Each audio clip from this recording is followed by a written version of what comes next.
This is the Ms.FitVegan podcast, episode 402. Today I saw something on Instagram, and it was posted by somebody I really actually like, but I do not agree with this post at all, and I want to talk about it for a second. So here's the post. Having cookies, milkshakes, chocolates, and chips on occasion won't ruin the healthy habits you've set up for yourself unless you let it. Those occasions can be part of a healthy lifestyle. Enjoy them. Create those fun, beautiful memories. You can continue with your usual habits that leave you feeling good across the rest of your lifetime. It doesn't have to hold any more power or control over you than that. That post was written by someone who never, ever suffered from a food addiction. Okay? And so I looked at her page a little bit more, and I saw that she was once extremely, extremely skinny. So she might have had like anorexia or bulimia. She wrote that, actually I'm looking at her page now, and she wrote, she was super, super skinny. And she wrote she was tracking everything she ate. She ate too little or restricted herself. She worked out constantly. Blah, blah, blah. Okay.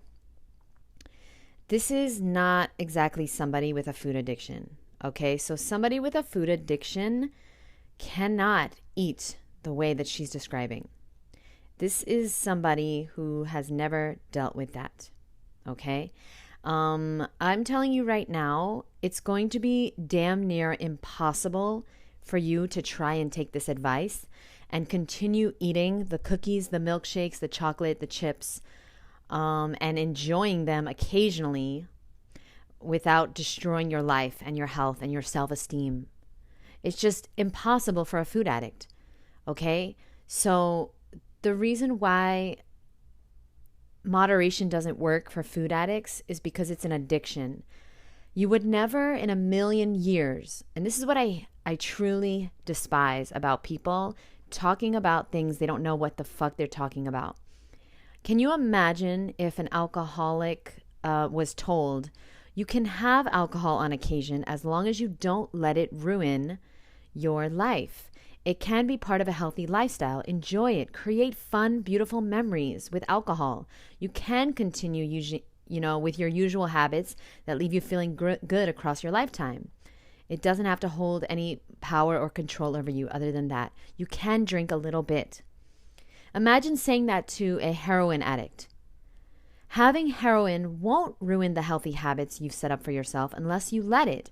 Those occasions can be part of a healthy lifestyle. Enjoy them. Create fun, beautiful memories with heroin. This is what is sick about this society. And it's a shame because I actually like her page. But this is absolute bullshit. There is no way that I could have lost weight and healed my body and broken my food addiction while also having the foods that sent me out of control on a binge. There's no way. There's no way because these foods are designed to make you crave them and binge on them. And as soon as you finish eating them, you want more. This is a lie. And this is bullshit. And I asked my followers to please tell me if they agreed with this or they disagreed with this.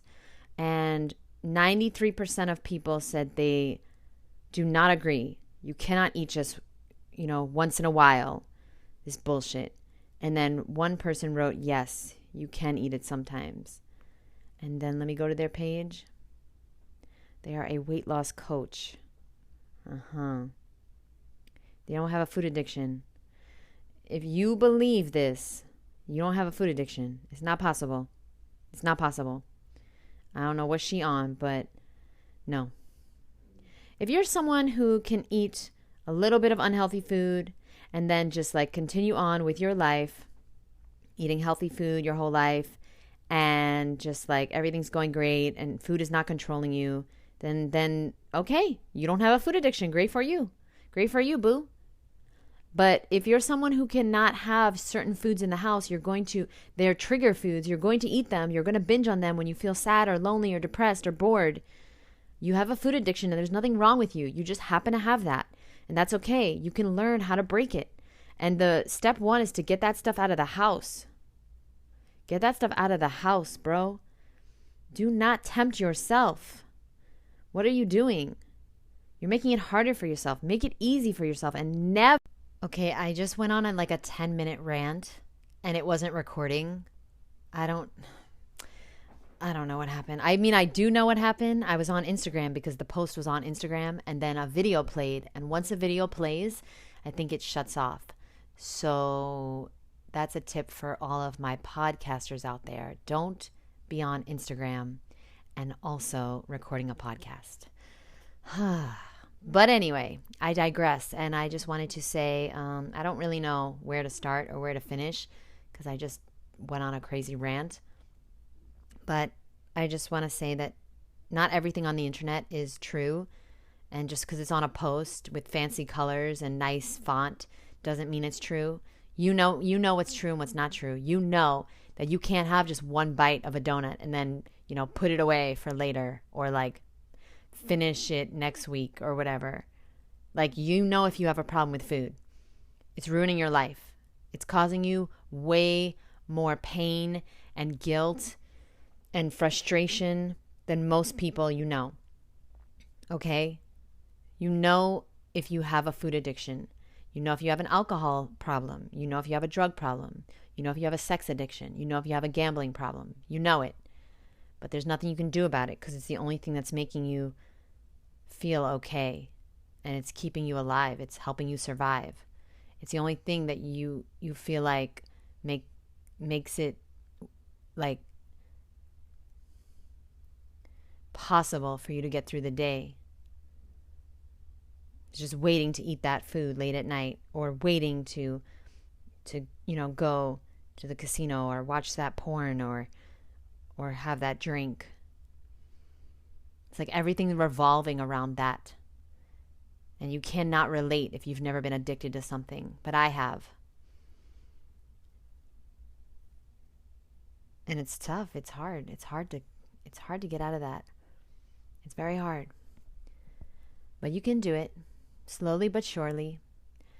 Get a coach, get a community, be part of a community of people where the desired habit is actually normal.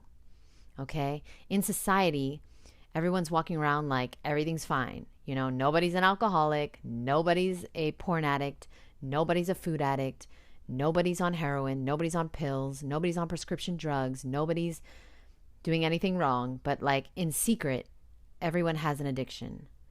If yours happens to be food,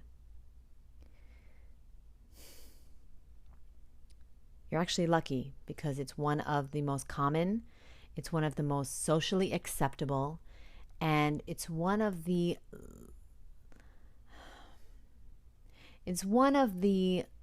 least detrimental addictions to your life.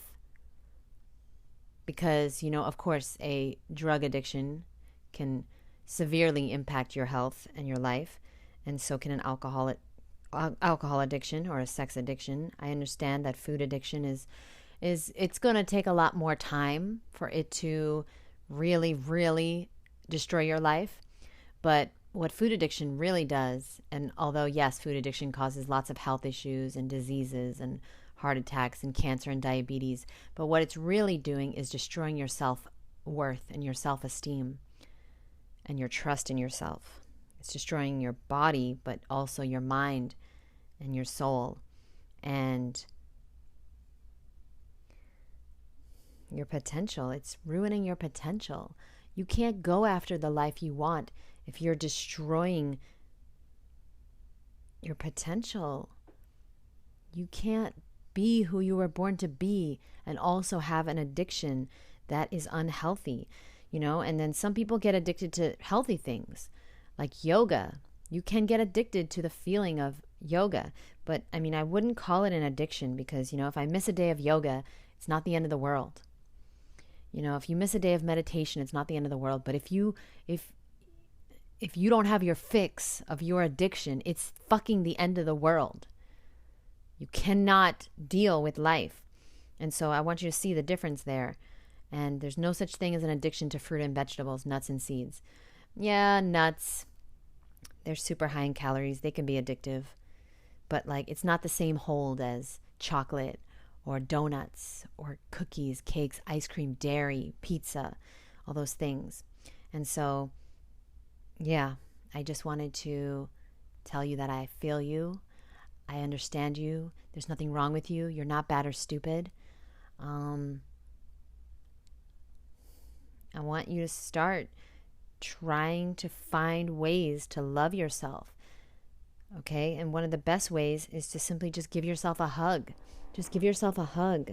That was my chair, if you heard that. It wasn't me. I didn't fart just now. It was the chair, I swear. No, seriously. I don't know if you heard that, but I'm hugging myself, and it feels so good. And I just want you to know that there's nothing wrong with you. And just because you haven't broken your food addiction doesn't mean you can't. Every single I can't is actually just an I haven't. Remember that. You can do this, for sure. It takes time. But lucky for you, this is a journey. This is a marathon, not a sprint. And every single day, you are getting better and better. Every day. You're becoming aware. You're listening to this podcast. You're becoming aware of what works and what doesn't work. You're working on yourself. You're saying good manifestations, things that you want to manifest, okay?